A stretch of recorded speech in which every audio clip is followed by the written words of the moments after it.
Nicolas মাদুরোর বিরুদ্ধে যুক্তরাষ্ট্রে আগে থেকে মাদক চোরাচালানের অভিযোগ আছে। তাকে ধরিয়ে দিলে $5 কোটি পুরস্কার দেয়া সংক্রান্ত বিজ্ঞাপনও প্রকাশ করেছিল মার্কিন স্টেট ডিপার্টমেন্ট। যুক্তরাষ্ট্র, কলম্বিয়া এবং জাতিসংঘের তথ্য অনুযায়ী কোকেনের বড় অংশ উৎপাদিত হয় লাতিন আমেরিকার 3টি দেশে, কলম্বিয়া, পেরু ও বলিভিয়ায়। কোকেন ফেন্টানিলের সঙ্গে মেশানো হয়। বিশেষজ্ঞদের মতে ভেনিজুয়েলা ফেন্টানিল সরবরাহ করে না। আটকের পর নিকোলাস মাদুরোকে হস্তান্তর করা হয় যুক্তরাষ্ট্রের ড্রাগ এনফোর্সমেন্ট অ্যাডমিনিস্ট্রেশন DEA এর কাছে। এই সংস্থাটির 2019 সালের তথ্যের বরাত দিয়ে গত অক্টোবরে একটি প্রতিবেদন প্রকাশ করেছিল নিউ ইয়র্ক টাইমস। সেখানে বলা হয়, যুক্তরাষ্ট্রে ক্যারিবিয়ান সাগর নয়, বরং 74% কোক পাচার হয় প্রশান্ত মহাসাগর দিয়ে।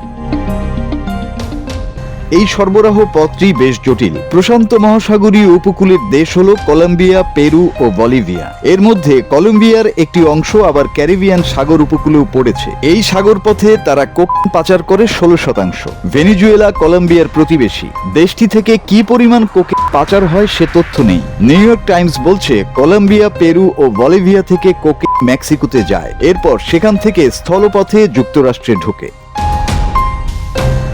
অপরদিকে ফেন্টানিল পাচারে ভেনিজুয়েলা কোনো ভূমিকাই রাখে না। যুক্তরাষ্ট্রের ড্রাগ এনফোর্সমেন্ট অ্যাডমিনিস্ট্রেশন, বিচার বিভাগ এবং কংগ্রেসিওনাল রিসার্চ সার্ভিসের তথ্য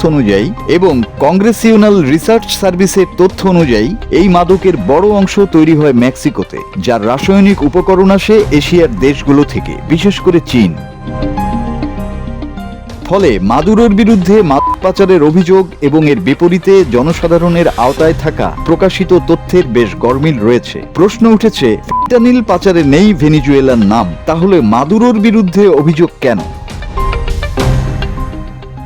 মাসুদ হাসান, বাংলা টিভি।